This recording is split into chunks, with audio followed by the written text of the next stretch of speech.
신은 죽었다는 말로 세상을 발칵 뒤집었던 독일의 철학자 프리드리히 니체.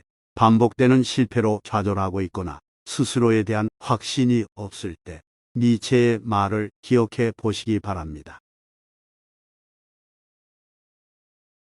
자신을 대단치 않은 인간이라 폄하해서는 안 된다. 그 같은 생각은 자신의 행동과 사고를 올가매려들기 때문이다.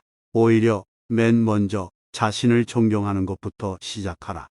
아직 아무것도 시작하지 않은 자신을, 아직 아무런 성과를 내지 못한 자신을 인간으로서 존경하라. 자신을 존경하면 악한 일을 결코 행하지 않는다. 인간으로서 손가락질 당할 행동 따위는 하지 않게 된다. 그렇게 자신을 변화시키고 이상에 차츰 다가가다 보면 어느 사이인가 타인의 본보기가 되는 인간으로 완성되어 간다.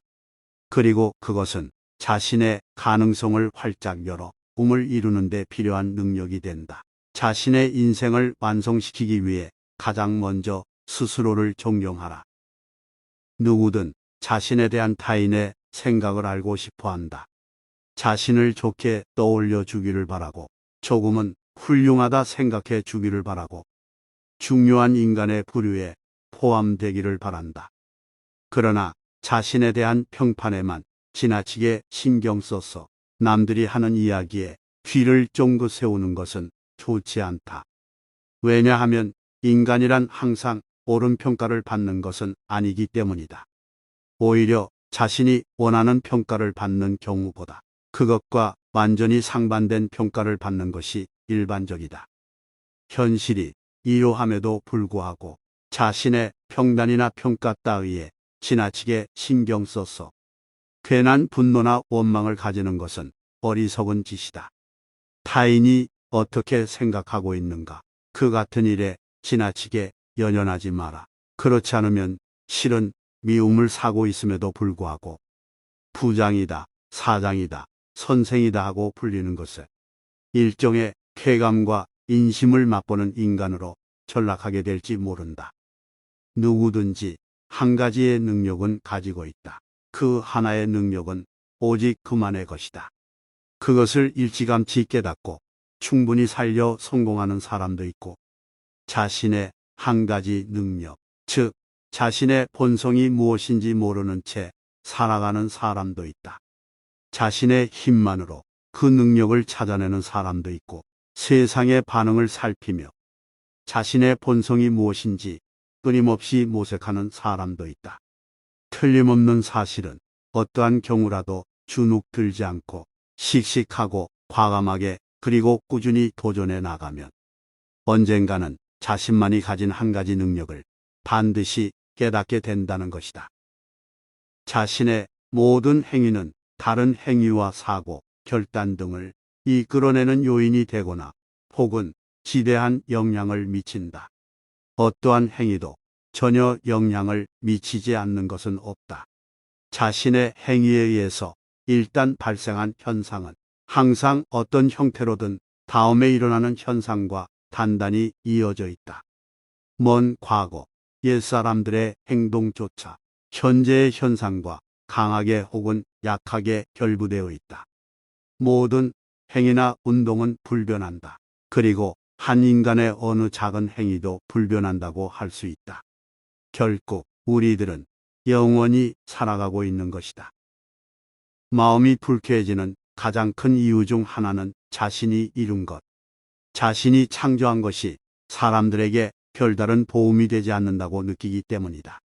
자신이 별 도움이 되지 않는 존재가 되었다 여겨 언짢아 하는 노인이 있는가 하면, 빛나는 청춘의 한가운데에 있으면서 사회 속에서 생산적 존재가 되지 않는다는 생각에 우울해하는 젊은이들도 있다. 이러한 사실로 비추어 볼 때 늘 기분 좋은 인생을 살아가기 위한 요령은 타인을 돕거나 누군가의 힘이 되어주는 것이라 할 수 있다. 그것으로 존재의 의미를 실감하고 순수한 기쁨을 누리게 된다. 자기연시욕, 말하자면 자신만을 내세우는, 자신만이 특별히 주목받고자 하는 욕망이다. 모임에 참석하면 이것이 또렷이 보인다. 어떤 이는 이야기나 풍부한 화제거리로, 또 어떤 이는 기발한 의상으로, 어떤 이는 넓은 인맥으로, 또 다른 이는 자신의 고립으로 각자 자신만이 주목받길 꾀한다. 그러나 그들의 이런 계산은 착각이다. 자신만이 주목받을 주인공이요, 타인은 관객이라는 생각을 가지고 있기 때문이다. 각자가 그런 생각을 하고 있으니 관객 없는 연극이 되어버리고 결국에는 그 누구고 주목받지 못한다. 때때로 인생에도 이 같은 일이 일어난다. 어떤 사람은 권력으로, 어떤 사람은 학력으로, 어떤 사람은 동정을 이끌어내기 위해 애처롭게 행동하며 각자 주목받으려 한다. 그러나 그 목적은 이룰 수 없다. 모든 이가 나 외의 타인은 자신의 관객이라 생각하기 때문이다. 일을 끝내고 차분하게 반성한다. 하루를 마치고 그 하루를 돌아보며 반성하다 보면 자기 자신의 잘못을 깨닫고 결국에는 우울해지고 만다. 자신의 한심함에 분노를 느끼고 타인에 대한 원망이 생기기도 한다. 그것은 대개 불쾌하고 어두운 결과로 치닫는다. 이렇게 되는 까닭은 당신이 지쳐 있기 때문이다. 피로에 젖어 지쳐 있을 때 냉정히 반성하기란 결코 불가능하기에 그 반성은 필연적으로 우울이라는 덫에 걸려들 수밖에 없다. 지쳤을 때에는 반성하는 것도, 되돌아보는 것도, 일기를 쓰는 것도 하지 말아야 한다.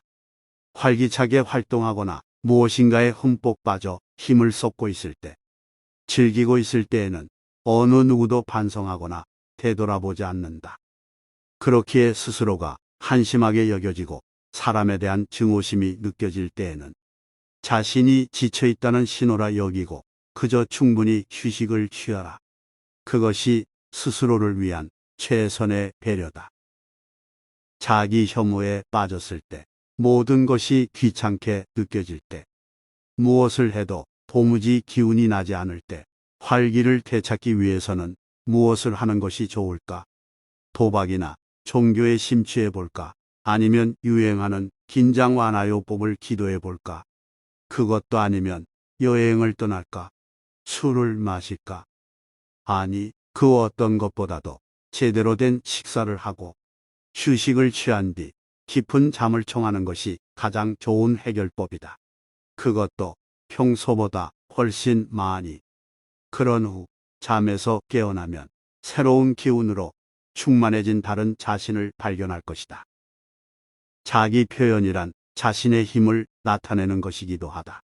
그 방법은 크게 세 가지로 나눌 수 있다. 베푼다, 비난한다, 부순다. 상대에게 사랑과 자애를 베푸는 것도 자신의 힘을 표현하는 방법이다. 상대를 비방하고 괴롭히며 무시하는 것도 자신의 힘을 표현하는 방법이다. 당신은 어떤 방법으로 자신을 표현하고 있는가? 자신에 대하여 얼버무리거나 스스로에게 거짓말을 하며 살지 말라. 자신에 대해서는 늘 성실하며 자신이 대체 어떤 인간인지, 어떤 마음의 습성을 가지고 있는지, 어떤 사고방식과 반응을 보이는지 잘 알고 있어야 한다. 자신을 잘 알지 못하면 사랑을 사랑으로서 느낄 수 없기 때문이다.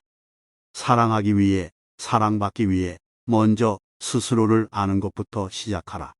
자신조차 알지 못하면서 상대를 알기란 불가능한 것이다. 세계 곳곳을 여행하고 자신에게 맞는 국가를 찾을 것인가?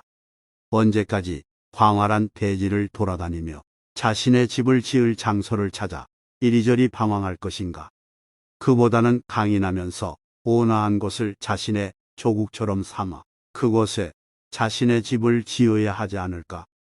도시의 혼잡 속에서든 적막 속에서든 강인하면서도 평온하게 머무를 수 있는 곳이 바로 내 집을 세울 것이다.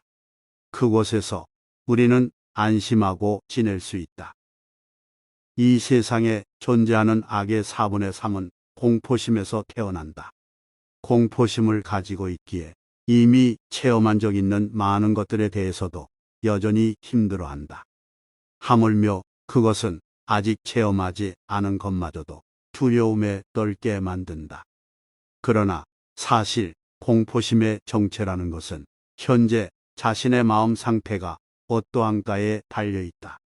그리고 그것은 자신의 힘으로 얼마든지 변화시킬 수 있다. 자신의 마음이기에